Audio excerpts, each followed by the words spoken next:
see what ends up happening because Ezreal is a menace against all these champions. But sometimes it is going to be a range advantage for the cannon, but he's found Cuz in the jungle here, and already the flash comes out. Smite just to get a bit of health back, and Clid just bites the Olaf. Ruler is in a whole host of trouble. The exhaust comes out for the flash as he walks back into the hook, and Ruler will be taken down here. Teddy grabs first blood. And as he now is going to make his way over to the Krug camp, Ruler just... that was a flash, but Clay's going to land. That cosmic binding was unbelievable as Teddy's going to flash relatively late, but will save his life. Too scared of the Olaf running down. They're not too scared of Canna, though. He's going to flash, try and get himself out of there as Canna steals away the ultimate from Clid, but still, it is not going to be enough, and Clid kind of wishes he had picked up that turret aggro a little bit earlier, but Rascal's not going to die. No harm, no foul. Well, Mountain Drake, Emperor's Divide used just to get the Chrono Break out. Yeah, Faker, and that's... of course, absolutely knew that that was going to be the response. And Emperor's Divide is up again. Chrono Break, not quite. Pretty close. Is Tempered Fate going to miss onto Effort? Hook is going to land there, but Teddy not going to try and get in here. And Aftershock going to go down as Clid takes a magical journey, but not one that he really wants to, as the bear is going to go down extraordinarily low. He has to ult to escape, which is a bit of a disaster. Undertow is going to miss, so Clid will be safe for the moment, but that is another ultimate that's unavailable. And now, Cuz should be able to move over to this Drake, and it might just be an option for him to take it. Empress Divide going to come in once again it's the Deja trade. vu! It's the same trade pattern. Yeah. Maybe thinking this is the recall into TP. You can see Khan is actually slower to the punch. Both have Slicing Maelstrom. Oh man, Bully Bear. There's the Mountain Drake. Cuz going down extremely low and has to Ragnarok his way out. This should go over to Gen.G, and it does. Good smite from Clid, and Gen.G will just steal it and walk out. So one dragon apiece. A ring. Yeah, he's got a ring. And he's got his, what is it called? The metal thing that you drink out of. A mug? No. You know what I'm thinking of, right? I do know exactly what you're thinking of. It's bothering me. Is Planton is going to be taken there. Parallel Convergence. Not going to find any stuns or anything like that, as Rascal in a pretty good flanking position. Minion waves coming in, though, not able to sneak around or get anything done there. Does have flash, and T1, they know that, I think. Well, it does seem like Kennen is going to go the Fabled Book. Yeah, no surprises there, as Parallel Convergence going to get a stun onto at least one of them. Biddy going to have to ult to get himself out. Wanted to wait so he could get some of the damage, but isn't able to, as Teddy takes the turret a little bit too much. As Kellen did not want to venture into the nothingness. QSS. Hook's going to land onto BDD. Not exactly the optimal target here for T1 as BDD immediately gets out of there with the Chrono Break. It's still a real man. Okay, Rascal. Ocean Drake is live, by the way. That's a lot of damage. Rascal was able to dish out ever so slightly. That's actually really cool because he's gone the full builders. Oh no, Faker. He has to take himself a lantern as in goes Clid. Emperor's Divide just to get the bear off him as Teddy does put himself in a pretty good position. Cuz down extremely low as Ruler's a one-man army, still looking for more hook. Not going to land, flashing forward with the Arcane Shift. Maybe it is just the most useful. It definitely is. We're playing with some vision toggling here as Gen.G, all in the fog of war. And so right now what you're going to want to talk about is maybe a little bit of chocolate cake. Ooh, what about the Ocean Soul? No, that's pistachio.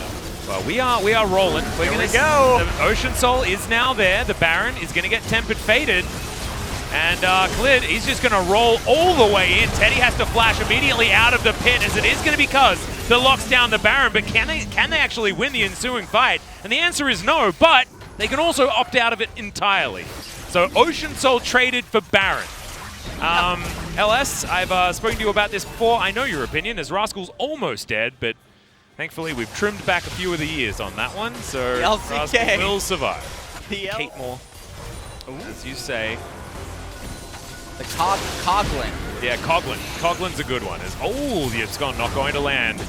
Oh, man. Down to half health. Oh, Parallel Convergence. He's going to get a big shield there for BDD as Canna gets that Slicing Maelstrom. Massive damage into the backline as Clid tries to make his way out as Effort gets all the way forward, and T1 have found their dream team fight. The True Shot Barrage does absolutely nothing. Teddy Wait, they're gonna go flashing in, and it looks like the Elder Drake will be taken, and now Canna just teleporting in. You're exactly right. I think they're going to try and end the game.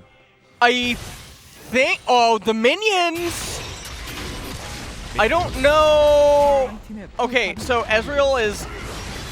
Now, is he going to get a stopwatch and try to... My body as a shield it? Kellen's up in 5! They're going to try and go for it as Teddy does a lot of damage to these turrets. Effort getting taken down pretty low. That's an instant QSS, but I don't know whether it's going to be enough. Ruler makes a lot of distance as Kellen does turn up. We've got Tempered Fate going to be available relatively soon, but the Nexus is getting taken down. Emperor's Divide! That's the game, and T1 steal it from Gen.G. Very off synergy, or just... yeah, that was very weird. Welcome back to the LCK Analyst Desk, and that was Gen.G taking on T1, but the Captain Volibear skin was not enough to stop T1's heist. It was interesting that no one took Varus during the pick and bans. I'm pretty sure that both teams have gone through a lot of experiments during the scrims, and I guess Ezreal is on top of the tier list here in LCK. T1, last time they had a really good game on Ezreal into Varus, and both teams are so aware of the fact that the bottom lane matchup is a little bit changed with the compared to the 10.11 patch. If you go with Ashe or Varus, it is really hard for the AD carry to survive. So they all focus on the teamfight champion on the bottom lane. In the later phase of the game, T1 was really decisive, actually rotating to Baron and Pawn, thinks that that was the best decision possible because that was the only choice they've got. Look at this vision over here. So well, around this Dragon Soul fight, Gen.G, the blue side had the control of the vision already. And look at T1, how they move. They are not committing for any vision fight for the Dragon. So Gen.G, they were also aware that T1 is trying the Baron as for the trade with the Dragon Soul. Pawn thinks that Ezreal actually should have gone for the trade in the Baron fight. Gen.G, they did put the limited amount of champions to get the Dragon Soul, but T1 in this fight, they outplayed Gen.G. Olaf won the Smite fight, and we had a very disappointing performance coming out from Kellen. He died to a Felix turret in this fight, and after that, actually, he had a very disjointed team fight with Plead later on for the Elder fight. With that, cause having a lead in the Smite fight, we had the final game deciding Elder fight. We had a very fantastic team fight on the side of T1 because that was a fantastic disjointment from the side of Gen.G. Sylas had a wonderful performance opening this team fight with the hijacked ultimate from Cannon. But Lyra actually think that it was T1 that was picking up the mistakes and blunder from Gen.G because they were going in on the side of T1. Gen.G kind of opened the space for T1 to have the dream teamfight possible. Volibear, Bard, Echo, their synergy was really off in that fight, and that was so critical that that actually made game over on the side of Gen.G. Then let's check out the player of the game on the side of T1.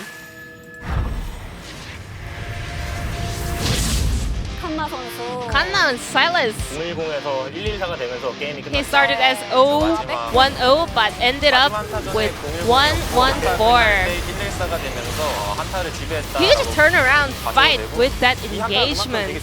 And we could hear Faker saying that Akana, there was a great opening for a team fight at the mic check in the end of the game. So definitely, I believe he will be the T1's MVP as well. So Kana hijacked the ultimate from Cannon and then even stole away the entire game away from Gen.G. So Kana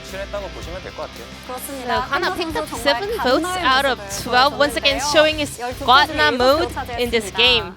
Then let's move on to the game number 2, Gen.G versus T1, whether Gen.G can stop their mind block or whether T1 can close out the series.